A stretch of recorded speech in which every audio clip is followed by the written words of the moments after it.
to create our lids and the housings for them, we'll go back to the original sketch, edit sketch, and we're going to offset off the divider here because we've got to create a housing on the divider. So we need to go in this direction, and so it's minus material thickness divided by 3. And then the same again on this side, so offset, keyboard shortcut is O. This time it will be material thickness divided by 3. Okay, so we've got those housings there. So we can finish that sketch. So now to create the lid, we're going to do an extrude. It's a little bit more complicated this time. First thing we're going to do, our start position, we're not going to operate off that plane that we set up, which is basically the top plane. We're going to offset it. And our offset amount is going to be box depth. So basically what it means is everything that we're doing is sort of coming off this top level here. Our direction, so this is our lid that we're doing, is actually now going to be 2 sides. Just going to turn that sketch on just so that I can see it. And our operation is going to be a new component. Now we better just start selecting everything. So probably best if I actually hide everything that's not relevant. And so for the lid, or the small lid, we've got to be careful here because there's actually some very sort of fine geometry. We've got to make sure we get all of it.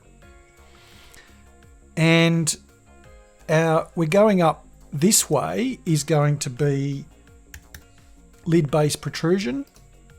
So that's how far we're going that way. And then this way is going to be material thickness minus lid base protrusion. So that should now be, our material thickness. That'll be 12 millimeters thick. And we want new component OK. So you can see up here, we'll call this small lid. Now we've just got to do the same for the large lid. So again, we'll go extrude. We'll select everything that we want. Just got to make sure that we get all the real fine little bits and pieces there. We want our offset again, and our offset will be box depth, 2 sides.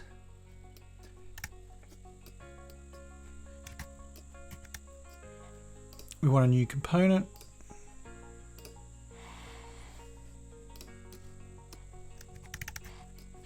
Now if we turn all this back on again, we have the same as before where we've got this overlapping geometry.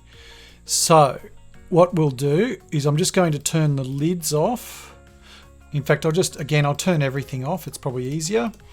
So we just basically now have to do a cut as we've done before. So we'll go extrude. We'll select everything that we need to cut for the housing. So we'll be able to do this in one go.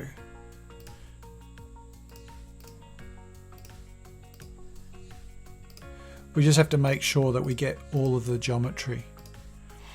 Okay, so that's everything that we're going to cut out for our housing. And again, we're going to offset it. And that's box depth. Now this time it's going to be one side. And we want to go in this direction.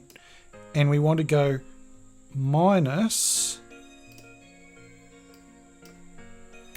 material thickness plus lid base protrusion.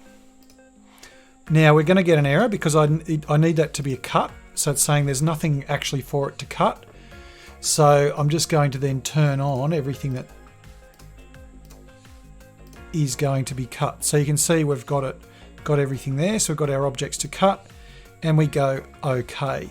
So now if we just orbit around, I'm just going to turn the sketch off and then we can just orbit around and you can see that we've now cut all of the housings for our lid, and we can turn our lids on as well.